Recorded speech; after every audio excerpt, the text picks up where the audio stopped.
Merong mga tanong, di ba, na kumakalat sa social media na would money make you happy or can money buy happiness? Napaka-obvious ng sagot. Oo naman. Kasi happiness lang naman, mababaw lang naman yung happiness. Joy is different. Pero balik muna tayo sa happiness. Now we're here sa Korea at ayan, nagsiserve sa amin. This is a 10-course set meal or VIP pa yung table namin. Kami lang tatlo ni Lavera dito. Alam mo, na-appreciate namin yung pinaghirapan namin pera. Na-appreciate namin, ang sarap ng ulam, ang lambot ng karne. Ako mahilig sa gulay, si Vera kumakain ng japchae. Naging masaya kami. So, bakit naging issue pa yung happiness, money? Of course it will make you happy.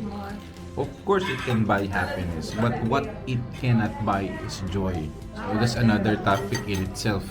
And also, the question is, could money buy happiness? Yes, of course. The question we need to answer is, can it sustain happiness? Kasi madali lang naman sumaya eh. Pero would money sustain happiness? Sa tingin ko hindi. Kasi kahit may pera ako, kung busog na ako, hindi na ako magiging masaya. Momentarily, money can bring you happiness. It can satisfy your needs. Pero pag na-okay na yun, wala. Pero joy, it can last very long. Kahit troublesome yung situation mo, joy is still there. And Hi! you can only find joy sa dishwashing liquid dyan.